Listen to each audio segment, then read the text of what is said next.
Bienvenue dans ce nouvel épisode sur Off the Mat. Je suis très contente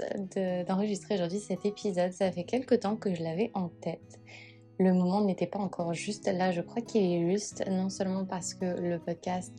est reparti de plus belle, mais aussi parce que je pense d'ailleurs que c'est peut-être un épisode que je vais enregistrer chaque année, à quel point les choses changent et les choses changent très rapidement. Avant de rentrer dans le sujet qui est donc explicité dans le titre, je pense que ça en intéressera beaucoup et d'ailleurs je serais très curieuse d'avoir vos retours sur ce partage que je vais vous faire. Non seulement parce que clairement vous êtes un peu toutes dans une moindre mesure sur les réseaux sociaux puisque vous me suivez sur les réseaux, et je sais que beaucoup d'entre vous sont profs de yoga. Certaines profs de yoga en ligne, certaines qui ont envie aussi de construire quelque chose en ligne. Donc je pense que voilà, c'était un épisode que j'avais vraiment à cœur d'enregistrer parce que, et je l'ai partagé dans les précédents épisodes où je vous parlais un petit peu de ces saisons de vie dans lesquelles j'y étais. Et c'est vraiment cette safe place que je trouve ici de pouvoir partager tout ça avec vous. Parce que justement, moi, cette année, j'ai une relation avec les réseaux sociaux qui a énormément changé. Et je ne sais pas si ça vient justement de cette nouvelle année du cheval dans laquelle on entre. Mais en tout cas, moi, d'un point de vue personnel, j'ai vécu un très grand shift. Et j'ai l'impression qu'il y a la Marine d'avant avec la vie qu'elle avait avant. Et il y a cette nouvelle version de moi qui a envie de se construire un peu différemment, qui a envie de choisir différemment dans sa vie, qui a envie d'enrichir potentiellement sa vie, son quotidien avec quelque chose d'autre. Et j'ai la sensation, et pour ça, mais si vous voulez me partager votre ressenti là-dessus, parce que non seulement je suis hyper curieuse de savoir, mais ça m'intéresserait beaucoup de savoir aussi comment vous vivez les réseaux sociaux en 2026, parce que clairement, pour moi, il y a eu un énorme shift, non seulement dans la manière de partager, mais aussi beaucoup dans la manière de consommer. Et je pense que c'est deux choses qui sont hyper liées, en tout cas de mon point de vue et de mon prisme d'action, parce que je suis créatrice de contenu, enfin 99,9% de ce que j'enseigne, c'est du en ligne. Donc forcément, je suis sur les réseaux sociaux chaque jour et j'expérimente les réseaux sociaux aussi chaque jour, et j'ai observé un shift énorme en ce début d'année. Et c'est un peu là-dessus que je vais commencer, en tout cas que je vais introduire pour commencer, cet épisode dans lequel on va justement parler du yoga moderne, comme j'ai envie de l'appeler, mais surtout je pense le yoga aussi sur les réseaux sociaux. Et sur la Bigger Picture, forcément, on aborde les réseaux sociaux et on aborde aussi le topic des tendances, du bien-être, du wellness, et cetera, parce que c'est des choses qui sont extrêmement liées. Déjà, pour vous donner un peu de contexte vis-à-vis de moi et vis-à-vis de comment je me sens en ce moment, pour être hyper transparente, et je l'ai déjà partagé avec certaines d'entre vous en privé via DM, je me sens un petit peu en décalage. Et je ne sais pas si c'est parce que j'ai grandi, j'ai vieilli, j'ai maturé un petit peu sur les réseaux sociaux, et j'ai une forme, je ne sais pas si c'est une perte d'intérêt, mais en tout cas, j'ai plus peut-être cette sensation de courir après quelque chose. Alors finalement, c'est peut-être quelque chose d'hyper sain, mais en tout cas, je me sens vachement moins, à la fois en pilote automatique et dans cette volonté, de courir après quelque chose ou d'être toujours en pilote automatique. Je pense que cette nouvelle année, elle m'a fait, prendre, du recul sur ma vie, sur mon travail, sur la manière dont j'abordais ma vie, ce dont j'avais besoin, ce dont j'avais envie, et cetera. Et donc, a fortiori, ça m'a fait prendre vachement de recul avec les réseaux sociaux, et je me suis posé la question de me dire: «Mais en fait, est-ce que ça te plaît toujours autant?» Et alors oui, ça me plaît toujours autant, on va dire, mais d'une manière un petit peu différente, et je pense tellement plus saine aussi. Parce que je pense que quand j'ai commencé à construire mon business en ligne, forcément, il y avait énormément d'attachement. Il y avait beaucoup, et c'est pas une erreur, mais c'est normal quand on commence de définir beaucoup, sa réussite, son identité, sa valeur, parce que, par l'engagement en fait qu'on va avoir derrière tout ce qu'on poste. Et c'est vrai que j'ai atteint un stade, je dirais, ou peut-être une saison dans ma vie, et vraiment je mets peut-être plein de peut-être et des potentiellement parce qu'en réalité, j'ai pas encore vraiment les réponses et je les aurai, dans quelques mois, dans quelques années où les réponses vont s'écrire un petit peu naturellement. Mais à l'heure actuelle, j'ai la sensation que je suis plutôt dans une phase de: «OK, j'ai construit tout ça et c'est merveilleux» et j'ai pas envie, j'ai plus envie d'avoir la sensation de courir toujours après, the next thing to do, la prochaine chose à atteindre. Je me sens assez complète, je me sens après a assez entière dans ce que de ce que j'ai, de ce que nous avons parce que vraiment j'ai beaucoup de mal à dire que j'ai quelque chose ou que je possède quelque chose parce que j'ai l'impression de vous posséder alors que pas du tout. Mais qu'en tout cas, on a réussi ensemble à construire quelque chose qui est hyper beau, dans lequel je sais que vous vous sentez, hyper bien et d'ailleurs, ben, pour celles qui s'y sentaient, plus bien, potentiellement, elles sont parties. Moi, je me sens hyper bien dans cette safe place qui est le studio clairement. Les réseaux sociaux, ça reste, on va dire,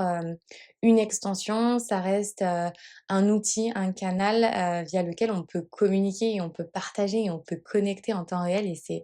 incroyablement beau. Et l'autre raison d'ailleurs qui fait que, ben, pour moi les réseaux c'est hyper important au-delà de cette connexion, c'est, ben, je peux partager ma passion dessus qui est le mouvement, mais qui est aussi la création de contenu, la photographie, le storytelling, vous partagez mes voyages, vous partagez même enfin, même le podcast finalement ça reste un réseau social, mais c'est un petit peu différent et j'en ai parlé un petit peu avant dans d'autres épisodes, mais le podcast, j'ai l'impression que c'est un réseau en tout cas un canal dans lequel je vais beaucoup, m'épanouir, cette année et sur lequel je m'épanouis déjà énormément. Parce que, déjà on a plus ou moins le même âge, on a une tranche d'âge qui est assez, homogène ici, qui est aussi la mienne et je sens qu'on a besoin d'échanges qui sont plus profonds, qui sont plus intimes et moi j'ai la sensation que Instagram et je vais vraiment parler d'Instagram ici parce que c'est mon réseau social, privilégié, on va dire, ou en tout cas, c'est ce sur lequel j'ai vraiment commencé et j'ai l'impression que YouTube, c'est autre chose, c'est un autre game. C'est 2 choses qui sont hyper complémentaires, mais c'est pas la même chose. J'y suis pas tous les jours, je partage des cours, c'est la dynamique n'est clairement pas la même. Ici, j'ai la sensation qu'on peut aller en profondeur dans les sujets, qu'on peut aussi échanger, que je peux vous lire, et qu'il y a vraiment un truc, vachement plus profond, intime et réel qui se passe et encore une fois, moi, c'est ma sensation et à lire vos retours, j'ai aussi la sensation que c'est ce que vous ressentez. Mais encore une fois, dites-moi si je me trompe parce que là, je tire, on va dire des big pictures, et des généralités par rapport à la majorité de ce que je reçois, mais peut-être que toi qui m'écoutes, tu penses, et tu vis les choses différemment. Mais globalement, avec Instagram, j'ai la sensation que peut-être il y a un petit peu plus de superficialité et je ne parle pas par le terme de superficialité, je ne parle pas de légèreté dans le contenu parce que, j'ai aucun problème avec la légèreté. Au contraire, je pense qu'on a besoin de légèreté dans un monde qui est hyper chargé, dans un monde qui parfois nous effraie, parfois moi je lève la tête, je me dis: «Mais dans quel monde en fait on vit?» Et je me considère, comme une privilégiée, mais plus et je pense que toi aussi qui m'écoutes finalement, on vit dans un environnement qui est hyper sain mine de rien, qui est hyper sécure. On a plein de d'outils et de choses à disposition. Nos besoins essentiels sont comblés et cetera. Donc clairement, on aborde des sujets qui sont, à la fois profonds, mais mine de rien aussi très superficiels à l'échelle de ce qui se passe dans le monde, on va pas se le cacher. Mais voilà, tout ça pour dire que sur Instagram, moi j'apprécie cette légèreté mais je me sens un petit peu plus déconnectée, peut-être parce que, j'ai la sensation d'être arrivée au bout de quelque chose. Et quand je dis ça, c'est parce que moi je suis quelqu'un, de très overachiever. Donc, je suis toujours à poursuivre un nouveau challenge et surtout ce qui m'excite au quotidien, c'est d'avoir la sensation d'apprendre des nouvelles choses. Et je pense que même s'il y aurait peut-être 1 million de choses que je pourrais encore apprendre via les réseaux sociaux, peut-être que l'intérêt y est plus autant et que j'apprécie tout simplement, en fait, partager ce que je partage depuis toujours et continuer de partager ce que je partage depuis toujours. Mais forcément, il y a un peu un mode je sais pas si c'est pilote automatique, mais il y a un genre de workflow qui fait que c'est assez naturel et forcément ce qui est naturel devient beaucoup plus facile et moi j'avoue, dans mon tempérament, quand c'est un peu trop facile, j'ai tendance à m'ennuyer. Ça veut pas pour autant dire que, dans mes journées je m'ennuie, que je n'ai rien à faire, que je ne suis pas fatiguée aussi bien physiquement et mentalement. Mais c'est vrai que du coup j'ai moins envie de dégainer mon téléphone et d'être sur les réseaux. En tout cas, c'est la phase dans laquelle je me sens actuellement et je pense que c'est aussi pour ça que je me sens aussi bien sur le podcast parce que finalement je vous parle, mais je suis pas online, je suis pas en mode, connecté, échange de messages en temps réel et ce côté aussi très, scrolling en fait, qu'on a, et qu'on expérimente beaucoup sur Instagram et c'est pour ça d'ailleurs que je faisais vraiment la différence avec YouTube parce que pour le coup sur YouTube, on suit des cours et on est dans sa bulle et c'est ça que j'adore avec le podcast et avec YouTube. Instagram, c'est un autre game. Donc j'apprends là au fil de ces derniers mois à me recalibrer, à me réajuster parce que clairement, il est hors de question que j'abandonne Instagram, j'adore ça tellement. Je me rappelle d'une fois d'ailleurs, petite parenthèse, mais j'avais eu mon compte qui avait été désactivé et une personne, je me rappelle absolument plus qui c'était, peut-être même d'ailleurs que c'était une amie, je ne sais pas, m'avait dit: «Mais en fait, si ton compte Instagram, il disparaît, c'est un peu comme s'il y avait une galerie d'art qui disparaissait parce que ton contenu, il est tellement joli qu'on a envie de pouvoir continuer à le consommer et à le regarder, en dehors de la pratique physique de la chose.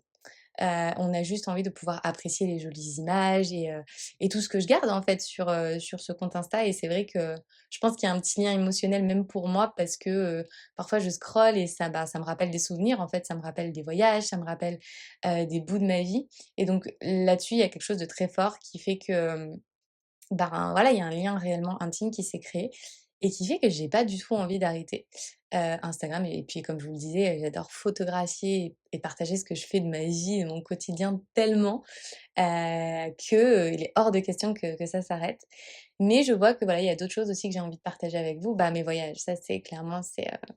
déjà j'aime tellement le voyage que je trouve que c'est tellement quelque chose qui me tire vers le haut et qui m'épanouit. C'est tellement riche, c'est tellement coloré, c'est riche en couleurs, c'est riche en rencontres, c'est riche en expériences, en émotions, que c'est vraiment quelque chose que j'ai envie de vous encourager à faire au maximum et dans la limite, hein, évidemment dans laquelle vous pouvez le faire parce que je sais que c'est aussi une chance et c'est un privilège de pouvoir voyager, mais je on n'est pas obligé de voyager à l'autre bout du monde d'ailleurs pour vivre des choses, absolument incroyables. Je trouve que la France est un pays, très riche déjà donc juste le fait de pouvoir sortir de sa zone de confort et d'aller à la rencontre, d'expériences et de personnes, c'est quelque chose vers lequel j'ai envie de vous inspirer. J'ai aussi envie de vous partager, mon lifestyle et ça c'est des choses que je fais aussi, un petit peu plus, vous partager les produits que j'aime, les marques que j'aime et cetera. Après, je reste quelqu'un de globalement très minimaliste et je consomme assez peu. Mais justement, voilà, vous partagez les peu de marques, les peu de produits que je consomme, bah, c'est des choses qui me plaisent. Et puis, j'ai la sensation qu'au cours de ces derniers mois, j'ai tellement trouvé justement un peu de détachement avec les réseaux sociaux que je suis parvenue à trouver, un peu plus de spontanéité, dans ma manière de partager et j'ai mis un grand sourire, je pense que vous l'avez entendu dans le mot spontanéité, parce que je suis tellement quelqu'un qui est dans le contrôle, pas parce que j'ai envie que vous pensiez que ma vie elle est parfaite, mais parce que j'aime quand les choses sont belles, quand les choses sont bien délivrées et je me suis rendu compte que, ben, peut-être que j'essayais trop en fait de rendre les choses parfaites et que ça envoyait pas forcément le bon message vis-à-vis ben, justement de cette, nécessité d'être authentique et d'être spontanée, mais surtout d'être vraie et je pense que les filles qui sont sur le studio et qui ont un contact avec moi, régulier, voire quotidien, vous savez à quel point je suis quelqu'un de vrai et d'authentique. D'ailleurs là, j'ai rencontré un ami, que je connaissais des réseaux, pour la première fois autour d'un café à San Diego et il m'a dit: «J'adore, tu hyper transparente, tu hyper honnête et spontanée et directe et j'adore» et ça m'a fait en fait, pour moi, c'est un compliment clairement. Pour certains, peut-être que ça va être, un genre, de red flag, je ne sais pas, parce que, pour certaines personnes, la spontanéité et la vérité fait peur. Mais, pour moi, c'est quelque chose d'hyper essentiel et je me rends compte que le fait de me détacher un petit peu plus de vouloir que tout soit beau et parfait, m'aide déjà moi à prendre du recul et à me détacher et à me dire: «OK, ça va, c'est que les réseaux sociaux», mais aussi à partager avec vous de manière tellement plus, simple et naturelle et c'est je pense que c'est quelque chose dont j'ai aussi envie cette année, avec les réseaux, c'est certes de continuer à créer du beau parce que c'est un peu ma signature et en fait, c'est ce que j'aime faire. J'aime raconter des belles choses et les filles qui vivent aussi, les expériences, et je parle d'expérience parce que tous les séries, les programmes que je crée sur le studio, mais je les travaille, jusqu'au bout du bout, d'un point de vue esthétique, avec les mots, avec, les lieux, bref, tout ça. C'est important et c'est quelque chose que je vais continuer de faire parce que, ben, vous êtes là aussi pour ça. Vous êtes là pour, vivre des vidéos, et des cours qui vont vous immerger dans un univers et dans mon univers et dans ma manière d'aborder les choses. Mais voilà, peut-être sur Instagram, j'ai envie,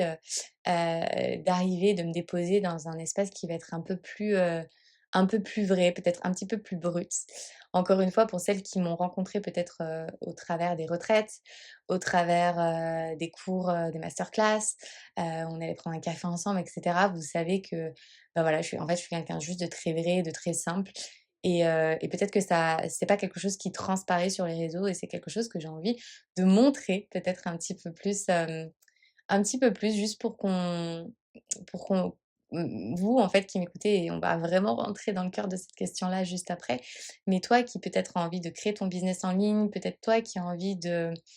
donner des cours en ligne et cetera, que tu te rendes compte que en fait, il y a pas besoin d'être, une superstar, il y a pas besoin d'avoir, un certain nombre d'abonnés, il y a pas besoin d'avoir, un partenariat avec, X marque pour, avoir une légitimité et pour avoir sa place sur les réseaux. Donc,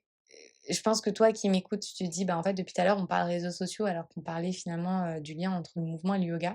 Mais c'est pas anodin parce que je pense qu'aujourd'hui, et on rentre du coup là vraiment dans le cœur de cette question-là, mais je pense qu'aujourd'hui, le yoga tel qu'on le définit, donc le yoga moderne et donc le mouvement, si on le prend dans la plus grande, picture de la manière dont on va pouvoir définir le yoga et le mouvement de manière générale, on va l'aborder et on va y rentrer par les réseaux sociaux. Pourquoi? Parce qu'aujourd'hui en 2026 et je pense que ce serait se mentir que de dire que les réseaux sociaux ne font pas partie de notre quotidien. Je pense que c'est aussi à l'origine de beaucoup, de maladies, vis-à-vis de la santé mentale. Quand je parle de maladies, en tout cas de troubles, on va dire, des difficultés à avoir confiance en soi, de difficultés aussi à déterminer son identité, beaucoup de phénomènes de comparaison, on se limite aussi beaucoup parce qu'on a la sensation qu'on n'est pas assez, qu'on n'est pas assez bon, ouais, on se compare en fait en permanence et c'est pas que de la comparaison sur son tapis avec la manière dont on pratique, mais c'est aussi, ben, son quotidien et donc la manière dont on va percevoir le quotidien des autres. Je pense que sur le papier, et c'est vrai, je pense que ma vie a l'air parfaite. Elle ne l'est pas, je le dis directement. Déjà parce que l'herbe est toujours plus verte ailleurs, ça c'est une vérité, mais aussi parce que, alors encore une fois, et je mets un gros disclaimer là-dessus, je suis quelqu'un mais de ô combien privilégié. Heu, on a toujours tendance à voir, le côté un petit peu plus sombre de son quotidien, mais c'est important aussi de comprendre que quel que soit le métier qu'on va choisir, quel que soit le style de vie qu'on va choisir, il va toujours avoir, un côté hyper beau, hyper, positif, mais il va toujours y avoir une contrepartie. Et quand on choisit un métier, quand on choisit, un style de vie, on choisit les avantages et on choisit aussi les inconvénients. Donc moi, ce côté, qui en ce moment est un peu plus difficile pour moi à aborder, à savoir ma relation avec les réseaux sociaux, la toxicité qu'il peut y avoir avec les réseaux sociaux, la difficulté à construire des relations un peu plus, sincères, un petit peu plus saines, mais aussi, ben, moi j'ai aussi un sentiment parfois et il se creuse un petit peu plus, j'ai la sensation cette année, peut-être parce que j'approche de mes 36 ans, j'ai l'impression de me sentir en fait très seule et c'est amusant, je pense parce qu'on se dit: «Ben, finalement ma vie c'est les réseaux sociaux», donc il y a une part très sociale derrière et c'est vrai, chaque jour j'ai la possibilité de connecter avec des gens, mais mine de rien, il y a toujours cet écran et il y a toujours ce téléphone et ça, malheureusement, c'est pas quelque chose avec lequel je vais pouvoir lutter et j'ai eu des autodiscussions avec moi-même, longtemps parce que mine de rien, en fait, on vit dans un monde qui est hyper connecté et que si je veux pouvoir connecter avec autant de femmes que je le fais actuellement, forcément, on peut pas être toutes en permanence dans la même pièce pour pouvoir échanger, pour pouvoir se faire des câlins et pour pouvoir pratiquer ensemble. À un moment donné, il y aura toujours cet écran. Alors je suis d'accord, il y a aussi un équilibre à trouver, ça c'est certain. Mais quand on pense aux 365 jours de l'année, forcément les 3/4 du temps, on va y avoir un écran interposé. Et c'est vrai que c'est un phénomène, je pense, qui est assez sociologique et assez psychologique. Comment ne pas se sentir seul, quand on est finalement dans une surenchère, sociale, dans une surconsommation sociale, avec mine de rien cette sensation de jamais vraiment à 100 connecté. Et je m'explique parce que en fait, je pense moi, c'est quelque chose que j'essaye, mais même que je mets en pratique, c'est de conscientiser chacun de mes échanges avec vous sur Insta. C'est absolument moi qui réponds à tout et c'est peut-être pour ça que cette année, je suis un petit peu moins rapide, mais en tout cas, quand j'apporte une réponse, je suis à 100 présente avec la question qu'on m'a posée, avec le message qu'on m'a envoyé et j'aurais pris le temps de la pause, j'aurais pris, le temps de répondre à un moment où je me serais sentie émotionnellement disponible, mentalement, physiquement disponible, plutôt justement et ça, c'est quelque chose que j'apprends en observant. Parce que je vois beaucoup de personnes en fait qui répondent de manière, alors à la fois très automatique, mais aussi très, détachée émotionnellement et en fait je suis désolée, c'est pas quelque chose que je sais faire, mais au-delà de ça, c'est pas quelque chose que j'ai envie de faire. J'ai choisi ce métier-là justement parce qu'il me permet de connecter émotionnellement avec des femmes et c'est vrai que plus ma communauté grandit, plus j'ai de femmes qui me contactent et qui m'envoient des messages mais ça veut pas pour autant dire que je dois devenir plus, hem, stérile dans ma manière de communiquer, que je dois porter un masque, que je dois, utiliser l'intelligence artificielle pour répondre à mes messages et cetera. En fait, je vais être très honnête, je préfère répondre à moins de personnes, mais je préfère mieux répondre et encore une fois et ça c'est, je l'ai partagé dans d'autres épisodes, donc je vais pas rentrer là-dedans dans ce sujet-là. Tous ces rituels, toutes ces pratiques et ces habitudes de mindfulness que j'ai mis au quotidien, m'ont incroyablement aidée. Donc je parle de journaling, je parle de couper, des réseaux, pendant certains, jours de la semaine, pendant certains moments de ma journée, écouter des podcasts, aller me balader, couper des réseaux et cetera. C'est vraiment des pratiques qui m'ont aidée à mieux distinguer, en fait, ces moments où je suis en pilote automatique, où mon cerveau va hyper vite et ces moments où je suis vraiment dans de la pleine conscience et dans la présence. Et ça, c'est quelque chose cette année, pour lequel en fait, je me suis fait la promesse et je suis hyper contente parce que c'est quelque chose que j'applique, depuis que je suis partie au Costa Rica, de prendre mon téléphone, avec une intention et de respecter cette intention dans l'acte que je vais, accomplir via mon téléphone. De la même manière, si je décide d'aller prendre un café avec quelqu'un, je m'assois, je prends un café avec quelqu'un en présentiel, en physique et je ne suis pas sur mon téléphone et vraiment cet acte de pleine conscience et de présence est tellement importante dans un monde, qui est hyper digitalisé parce que c'est dans ces moments-là où on se reconnecte au moment présent et on se reconnecte à la réalité, en fait. Et toi, peut-être qui évolue sur les réseaux sociaux, toi qui peut-être est en train de construire ta plateforme en ligne et en train de construire ta communauté, octroie-toi des moments où tu vas être, détaché de ce besoin de plus, de devoir répondre à plus de personnes et cetera. Crois-moi, c'est pas ça qui va, te rendre, plus rapidement, successful, on va dire, ou en tout cas qui va te permettre, d'être plus populaire. Je pense qu'il y a de la place pour tout le monde. Hem, c'est là, je pense que cette année, on est dans une année et pour ça, je veux te lire, toi qui m'écoutes, je veux savoir comment tu te sens, sur les réseaux. Vraiment, je suis trop curieuse de savoir comment tu consommes les réseaux sociaux en ce début d'année, en ce ouais, milieu d'année plutôt, 2026 ou en tout cas comment tu as consommé les réseaux sociaux depuis ce début d'année et si des choses ont changé, ont évolué. Parce que j'ai la sensation qu'on est dans une année on n'est pas dans une année de construction. D'ailleurs, on m'a posé la question si tu devais conseiller à quelqu'un, ou pas d'ailleurs, de se lancer aujourd'hui, sur les réseaux sociaux, est-ce que tu le ferais? Et j'ai répondu de manière assez immédiate, j'ai dit: «Non». Parce que j'ai pas la sensation, mais ça c'est un point de vue hyper personnel, hein, et ça fait quelques années que j'y suis aussi donc potentiellement c'est biaisé, mais j'ai pas la sensation que ce soit une année, qui soit faite pour, commencer du début. Alors, certes, c'est oversaturé, mais au-delà de ça, il y a de la place pour tout le monde. Je pense juste qu'il ne faut pas avoir de trop grandes attentes, on va dire, à l'instant T. en termes de taille de communauté, mais que pour autant, c'est pas la taille de la communauté qui fait que tu vas enfin qui va dicter, le métier que tu vas faire, les projets que tu vas lancer parce que je crois, ô combien aux micro-communautés, voire davantage aux micro-communautés. À partir du moment où tu as 1 000 abonnés, potentiellement tu peux avoir 1 000 clientes. Donc 1 000 clientes à l'échelle d'un produit que tu vas vendre même à 10 €, on va dire, que c'est largement suffisant pour vivre de manière très confortable. Après si tu as des attentes, on va dire de partenariat avec des marques, de projets, enfin je ne sais pas, ce genre d'attentes-là, j'ai la sensation que c'est plus difficile, parce que comme, les plateformes sont oversaturées, forcément les algorithmes sont, conçus d'une certaine manière que, tu vas être moins visible ou en tout cas tu vas être visible auprès d'une niche. Encore une fois, ça ne ferme pas la porte du tout, vraiment pas, au contraire, j'encourage. Mais c'est juste qu'il faut, je pense considérer les choses de manière un petit peu différente, mais on va dire que je ne conseillerais pas à quelqu'un de tout lâcher de sa vie actuelle professionnelle pour se lancer à 100 sur les réseaux sociaux si elle commence de départ. Par contre, je pense que ça peut être un super complément si tu veux joindre 2 activités, parce que comme je le disais, moi je trouve que les micro-communautés, il y a rien de plus beau, et pareil en fait, je dis pas que c'est quelque chose qui manque parce qu'avec le studio, j'ai l'impression qu'on est une micro-communauté justement et j'avoue que je pense que j'échange beaucoup plus au quotidien avec les filles du studio sur Instagram,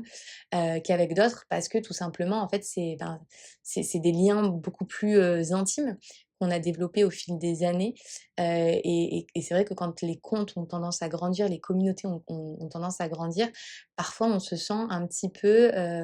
englouti dans une vague, un peu plus universelle, du coup un petit peu plus mondiale avec des gens finalement qui consomment notre contenu, mais que finalement, bah, on connaît pas du tout, et peut-être qu'avec qui on va pas forcément raisonner sur tous les aspects. Donc même en tant que créateur de contenu, hein, je pense que je suis pas, enfin je parle pour mon compte, mais je pense que je suis pas la seule. On va plus naturellement aller vers des personnes, qui nous font nous sentir safe parce que c'est familier, parce que c'est des personnes qu'on a à un moment donné vraiment rencontrées. Donc là encore, je pense que moi, c'est ça aussi qui continue de me faire vivre sur Instagram. C'est à partir du moment où tu as une voix, et on a tous notre voix, on a tous notre singularité, notre individualité, tu as ta place sur les réseaux sociaux. Donc là-dessus, il y a aucun doute. Après, je pense que c'est important de remettre les choses dans leur contexte et ne pas avoir des attentes et c'est mon cas aussi, hein, je tiens à le préciser, c'est pas parce que j'ai plus de 100 000 abonnés que, forcément, je fais pas attention à ma manière enfin, c'est même pas ouais, on va dire, j'ai pas non plus 1 million et je suis pas Kendall Jenner. Donc il y a un moment, moi aussi je dis pas je revois mes attentes à la baisse parce que encore une fois, il faut rêver grand. Il faut s'autoriser à rêver grand parce que sans grand rêve, on va nulle part et on se limite. On a moins confiance en soi, on se dévalorise alors que non, tout est possible. Je pense juste qu'il est important d'avancer avec une intention qui est belle, qui est, j'ai même pas envie de dire réaliste, mais qui est juste ancrée dans une forme de réalité qui est saine. Et ça, c'est un petit peu, la boucle que je boucle cette année en me disant: «Bah, en fait, le studio existe et c'est merveilleux» et au travers de ça, j'ai appris aussi à redéfinir, ce que je partageais et la manière dont je le partageais et on en vient finalement à la question que je pose en titre de cet épisode. À quel moment le mouvement devient yoga ou en tout cas à quel moment, on pratique le yoga et on pense pratiquer le yoga et finalement on tombe dans le mouvement pur? Bah, je pense que tout part de l'intention et tout part de, ce que tu choisis, de partager, la manière dont tu choisis de le partager. Aujourd'hui, on parle de yoga moderne, on parle de yoga sur les réseaux sociaux. À un moment, le yoga était tendance, il ne l'est plus, on va pas se le cacher. De même que le pilates, à un moment, a vécu une grosse vague de tendance et je pense qu'elle est clairement en train de descendre. Je sais pas vers quoi on va. J'ai la sensation qu'on va, vers une tendance qui est plus globale et je pense que d'ailleurs c'est beaucoup plus sain de parler de wellness, de parler de bien-être.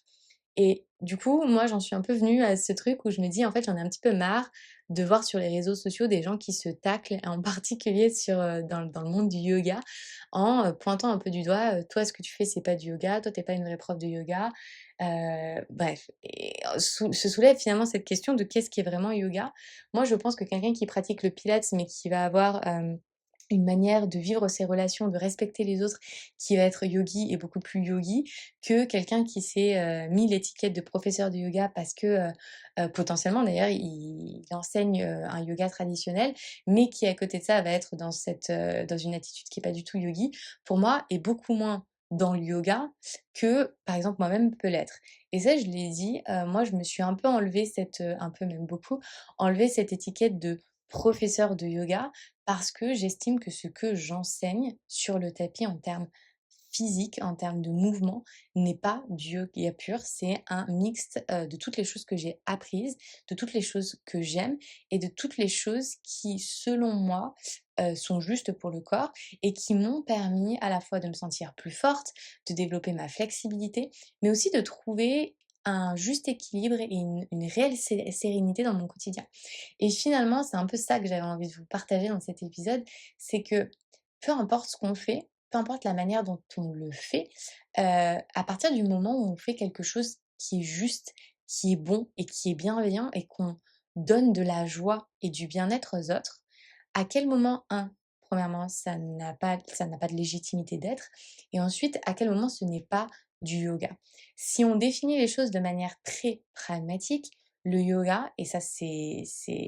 en tout cas moi je vois les choses comme ça, le yoga a une définition dans la culture et dans la philosophie indienne qui est stricte parce que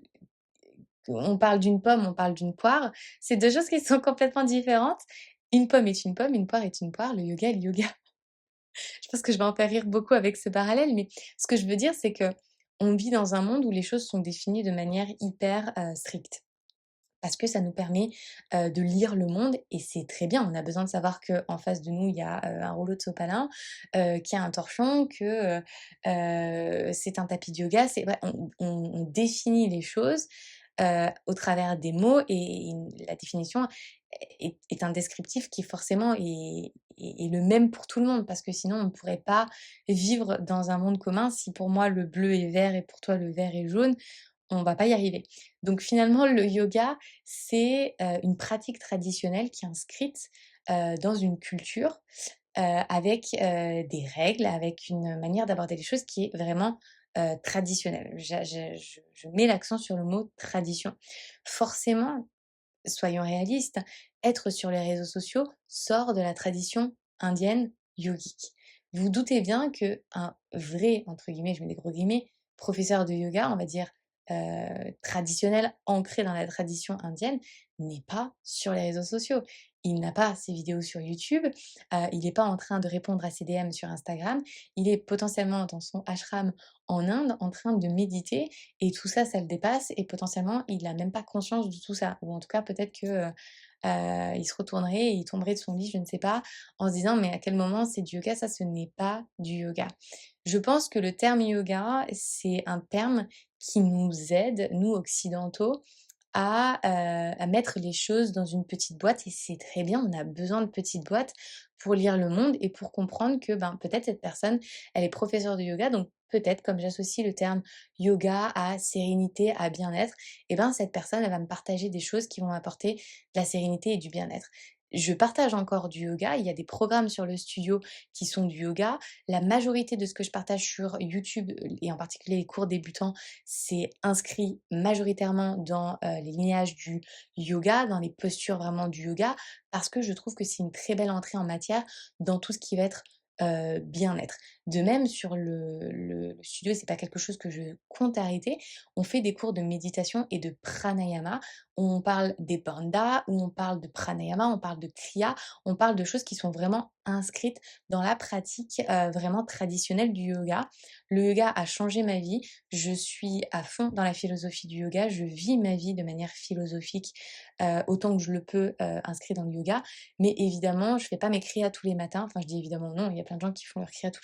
les matins. C'est pas mon cas, je médite pas tous les matins, je ne suis plus végane depuis de nombreuses années.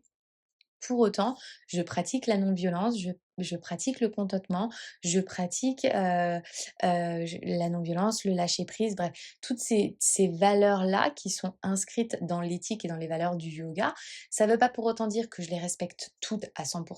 Ça veut simplement dire que j'ai pioché des choses qui me font du bien, qui me parlent et que je continue de partager aussi bien, sur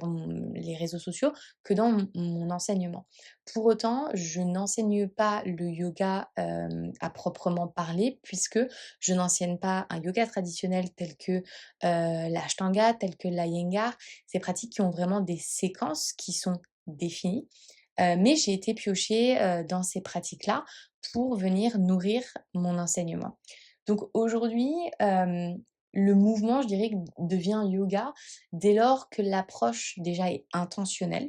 L'intention, le pourquoi je le fais. On n'est pas dans, la quête du physique parfait, on n'est pas dans la quête de la punition non plus. Là, pour le coup, il y a un côté un petit peu plus malsain dans notre relation avec le yoga,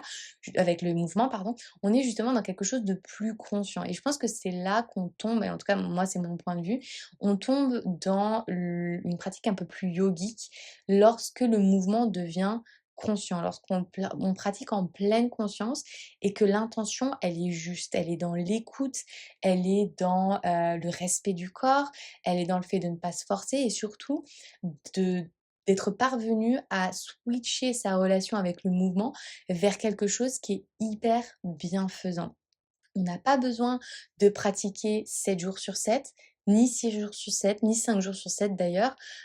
pour se faire du bien. Je pense que les filles qui d'ailleurs, elles me le partagent souvent, elles me disent: «Ah j'ai pas suivi le programme en temps réel, c'était un peu trop pour moi», mais merci, très bien, oui, continue, écoute-toi. Moi, je partage forcément du en ligne, donc je partage à plein de femmes,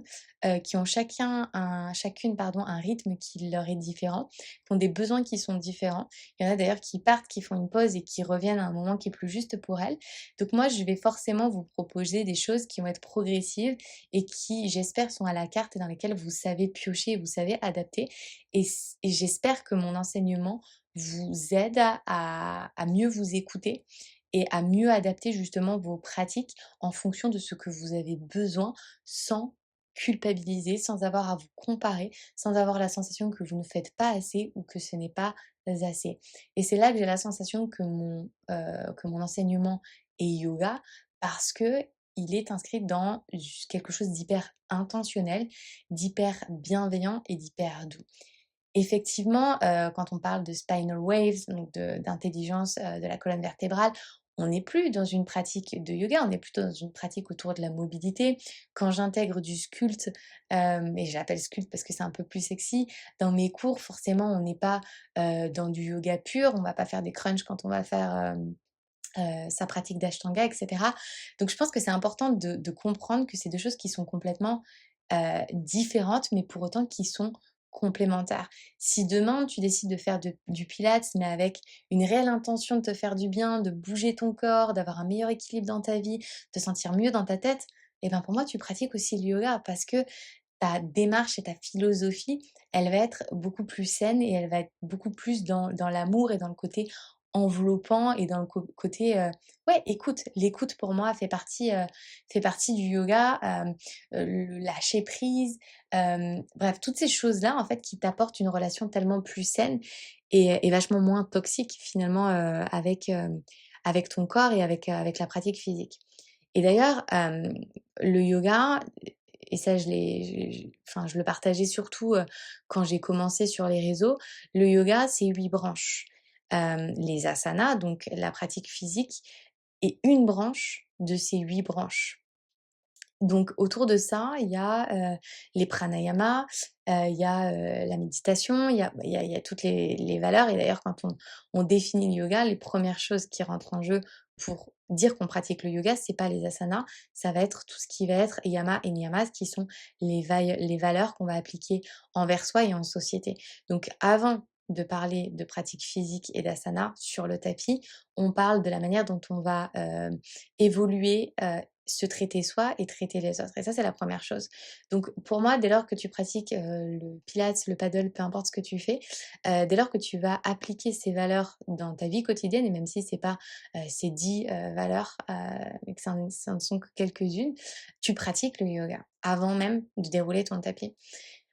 La pratique d'ailleurs des asanas en yoga, elle a pour objectif non pas de réussir un handstand, non pas de réussir un grand écart, ni même de faire un backbend plus profond. La pratique du yoga, elle est là pour stabiliser le mental, pour entrer dans un état de concentration qu'on appelle dharana et ensuite rentrer dans un état de méditation qu'on appelle dhyana. Donc en aucun cas, l'intention première de la pratique des asanas est d'être plus souple ou d'être, plus fort. Par contre, c'est on va dire un by-product, c'est un produit dérivé, de la pratique physique parce que plus tu vas être consistante dans ta manière de pratiquer, plus ton corps va se renforcer, ton mental aussi va se renforcer, plus ton corps va s'assouplir, plus ton mental va s'assouplir. Plus tu vas trouver du bien-être sur ton tapis par la pratique physique, plus tu vas trouver du bien-être ensuite dans ta vie de tous les jours. Et finalement, peu importe le sport que tu vas pratiquer, là je parle vraiment de sport, de pratique physique en mouvement, plus tu vas te sentir bien avec toi-même et plus tu vas trouver de l'harmonie en toi. Et finalement, c'est vraiment ça qu'on va rechercher, c'est cette harmonie intérieure. Alors peu importe que tu pratiques l'ashtanga, l'iyengar, le pilates ou le paddle,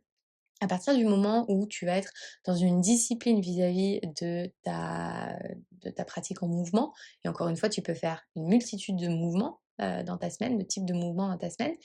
tant que ça te fait du bien, tant que tu te sens épanouie, tant que tu sens que tu as un équilibre, que tu as confiance en toi, que tu te sens forte, que tu te sens belle, que tu te sens puissante, bah finalement, est-ce que c'est pas là l'intention première qu'il faut rechercher quand on bouge son corps? De mon point de vue, oui, et c'est aussi ce que j'ai envie de partager et d'encourager avec mon enseignement et avec les réseaux sociaux, avec ce que je partage dans mon contenu. C'est tout simplement à trouver une pratique, que ce soit avec moi ou avec n'importe qui d'autre, avec le yoga ou avec le pilates ou avec le paddle, mais quelque chose en fait dans lequel tu t'éclates, dans lequel tu te sens bien. Et derrière, en découlera ce qui en découlera, mais en découlera foncièrement, parce que quand tu trouves l'harmonie et la sérénité intérieure, le yoga. Parce que tu vas, avoir envie, de diffuser du bon autour de toi. Tu vas être dans la meilleure version de toi-même, donc forcément tu vas inspirer aussi les autres à être, une meilleure version d'elles-mêmes. Tu vas être, mieux et plus capable aussi de créer un espace où tu vas pouvoir écouter les personnes que tu aimes. En fait, dès lors qu'on atteint un état d'équilibre intérieur, par la pratique physique, mais aussi par, je pense, hein, les pratiques de mindfulness, que ce soit le journaling, que ce soit la méditation, le fait aussi de déconnecter des réseaux et cetera, d'avoir aussi des interactions physiques, sociales. Tout ça, en fait, ça contribue à créer un équilibre, qui fait que tu vas te sentir bien et que tu vas, du coup, pratiquer le yoga. Je t'invite, parce que je vais pas rentrer, là-dedans en profondeur dans cet épisode, à regarder ce que sont les yamas et les niyamas dans la philosophie du yoga parce que, ce sont ces valeurs-là d'éthique, que tu vas rechercher dans ton quotidien et que tu vas vouloir pratiquer au quotidien pour réellement appliquer, le yoga dans ta vie de tous les jours. Donc de mon point de vue, le mouvement devient yoga, pour terminer sur cette question, dès lors qu'il est inscrit dans une intention qui est consciente et qui est juste et qui est alignée avec les valeurs que tu poursuis dans ta vie de tous les jours. Et je pense qu'il est important et c'est là-dessus que j'ai envie sur ce point-là que j'ai envie de vraiment de terminer cet épisode, de prendre un petit pas de recul en tout cas, vis-à-vis des réseaux sociaux parce que dès lors qu'on est sur les réseaux sociaux, est-ce qu'on peut déjà pas soulever la question de: «Est-ce que je suis, vraiment yogi?» mais surtout, quelle est ma légitimité à pouvoir pointer du doigt ce que les autres font ou ne font pas, qui est yogi ou qui n'est pas yogi, dès lors que déjà un, je suis sur les réseaux sociaux et 2, je suis, littéralement en train de pointer du doigt. Parce que pour moi, c'est 2 choses qui ne s'inscrivent pas réellement dans la définition, stricte du yoga et dans l'attitude peut-être, vraiment yogique qu'on peut avoir. Moi, je pense que avoir une relation saine avec soi, avoir une relation saine avec les réseaux sociaux et avec les autres, ne pas être dans le alors là pareil, ne pas être dans le jugement, c'est un peu irréaliste. On est des êtres humains, donc naturellement on juge. Mais en tout cas, dès lors qu'un jugement, se fait, à l'intérieur de soi, prendre le temps de la pause et de se demander si on va exprimer ce jugement, je pense que déjà ça c'est très yogi, ouais, d'être dans cet état de: «OK, je conscientise qu'il y a une pensée, qu'il y a un jugement qui est en train de se construire en moi. Est-ce que c'est yogi pour moi de l'exprimer?» Ou en tout cas, la manière dont j'allais l'exprimer, qui est assez réactionnelle, est très yogi. Ça pour le coup, moi, non. Enfin, pour ma réponse, elle est assez, honnête. Je pense qu'être yogi, vis-à-vis de son jugement, c'est être capable de répondre plutôt que de réagir et donc de prendre ce moment de pause pour se demander, si ce qu'on a envie de dire en tout cas est vraiment, a vraiment lieu d'être. Parce que souvent quand on réagit, vis-à-vis d'une situation, c'est souvent, bah, dans l'émotion et donc cette émotion elle est interconnectée avec nos traumatismes, avec ce qu'on est en train de vivre. Mais ça, j'ai partagé dans d'autres épisodes, donc je vais pas rentrer, dans le sujet, dans cette fin d'épisode. Mais voilà, c'est quelque chose qui me tenait à cœur de partager. J'ai parlé beaucoup de réseaux sociaux, j'ai parlé beaucoup de yoga moderne parce que je pense qu'aujourd'hui, on pourrait même enlever le mot yoga, quand on parle de yoga moderne parce que, beaucoup de choses ont switché. Je pense pas que ce soit, quelque chose de négatif, ou de péjoratif. Encore une fois, moi et c'est en tout cas, cet objectif-là que je poursuis, c'est d'être dans le bien-être, dans le fait de donner du bon et dès lors qu'on donne du bon, je vois pas en quoi, c'est mauvais. Je pense que beaucoup de gens, qui enseignent aujourd'hui, le yoga en ligne n'enseignent pas vraiment le yoga traditionnel et c'est très bien parce que je pense qu'il y a autant de profs de yoga, qu'il n'y a de yoga et je trouve ça hyper beau cette individualité, cette singularité et ça reboucle avec ce que je disais en début, milieu d'épisode où je disais: «Si toi qui m'écoutes, tu as envie de te lancer en ligne, mais vas-y parce qu'en fait, tu es la seule personne à être toi et donc la seule personne, qui va, partager de la manière dont tu vas le faire, que ce soit ton enseignement, que ce soit ta pratique, que ce soit, la manière dont tu vas créer ton contenu et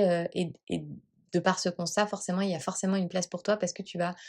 forcément, parler à des gens, enfin, vous voyez bien le nombre de personnes qu'on consomme par jour. On a envie de se nourrir d'un maximum, de ouais, de personnalité, d'individualité parce que ça nous nourrit en tant que personne, ça nous nourrit en tant que pratiquante, ça nous nourrit en tant qu'enseignant, et cetera, et cetera. Donc je termine là-dessus, mais simplement ouais, je pense que mon invitation, c'est juste d'être dans la bienveillance, hem, mettre de côté, la comparaison parce que pour le coup, en plus, quand on se compare soi, on n'est pas dans une pratique pragmatiquement qui est yogique. Donc si tu as envie d'être yogi, ne te compare pas parce que la comparaison va tuer, déjà ton épanouissement, ta joie, mais aussi, ben, l'immensité, des opportunités qui s'ouvrent à toi. Je dis pas qu'il faut pas regarder ce qui se passe autour de soi, je pense qu'il faut arriver à construire une relation qui est saine avec soi, pour avoir suffisamment confiance en soi et suffisamment conscience de sa valeur pour comprendre que, tu as ta place autant que n'importe qui d'autre. Et de la même manière que, si quelque chose ne te plaît pas sur les réseaux, que ce soit ce que moi je partage ou ce que n'importe qui partage, tu es libre tout simplement de quitter cet espace pour aller te nourrir vers quelque chose qui te fait du bien. Encore une fois, on évolue tous. Moi-même, j'évolue, je change, je me diversifie. Je n'aimerais pas qu'on me force ou que j'ai la sensation, d'être forcée à me restreindre ou à me confiner dans quelque chose qui ne m'épanouit pas ou plus, sous prétexte que ça rentre dans une définition. Je pense que j'avais aussi besoin d'enregistrer cet épisode pour, tomber aussi un petit peu la faire tomber cette structure du yoga strict, et aussi du fait que, bah, après les filles qui pratiquent avec moi, de manière régulière depuis un certain temps, je pense qu'elles-mêmes, hein, enfin, dites-moi, hein, toi qui m'écoutes, qui est en plus prof de yoga et forcément, enfin et d'ailleurs j'ai envie de dire, mais les profs de yoga moderne aujourd'hui, est-ce qu'ils enfin, en tout cas les profs de vinyasa, est-ce qu'on enseigne véritablement sur le tapis les asanas ou les séquences strictes? Oui, non, non, je ne sais pas. Ça reste un très vaste débat, mais hem Ouais, je pense qu'il faut se laisser cette liberté. Je pense que moi, en tout cas, c'est ce que j'ai envie de partager et c'est là-dedans que je m'inscris en 2026 et 2027 et les années prochaines. C'est tout simplement, en fait, d'être dans une sérénité, d'être dans de la joie pure, d'être dans de l'alignement et ouais, et s'entourer, savoir s'entourer et de nourriture, de relations, de choses qui nous tirent vers le haut et être capable de se séparer, de se distancer de ces choses qui ne nous servent plus. En tout cas, si ces mots t'ont inspiré et si tu es inspiré par mes paroles, sache que on pratique le yoga sur le studio. Alors non seulement il y a des programmes 100% yoga, programmes débutants, méditation, pranayama, mais je pense, vous me direz les filles, celles qui sont sur le studio en tout cas depuis un certain temps ou celles qui viennent juste d'arriver, comment vous vous sentez sur le studio, parce que pour moi c'est ça en fait ce qui est important, c'est comment je vous fais vous sentir et comment vous vous sentez au quotidien parce que pour moi c'est ça le yoga. Mais je pense qu'on y est bien. Donc si c'est le cas, ou en tout cas c'est un appel pour toi, n'hésite pas à rejoindre le studio, en tout cas à commencer ton essai gratuit parce que j'offre une semaine à toutes les nouvelles membres pour pouvoir tester la plateforme, pour pouvoir s'immerger au sein de la communauté aussi sur le groupe privé d'échange Facebook. Vous pouvez rejoindre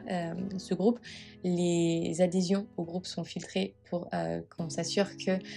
l'environnement reste sain et bienveillant et uniquement de femmes. Mais il est ouvert à tout le monde, même si tu n'es pas sur le studio, tu peux rejoindre ce groupe. Donc j'espère en tout cas que c'est un contenu qui t'aura inspiré. J'ai très envie de te lire comme à chaque fois, que ce soit sous les vidéos YouTube, mais aussi sur les podcasts, sur les posts aussi que je fais sur Instagram, de lire tes ressentis, de savoir comment tu te sens vis-à-vis de ce partage, et en particulier parce que je pense que c'est un sujet qui est très fort, parler du yoga en 2026 sur les réseaux sociaux.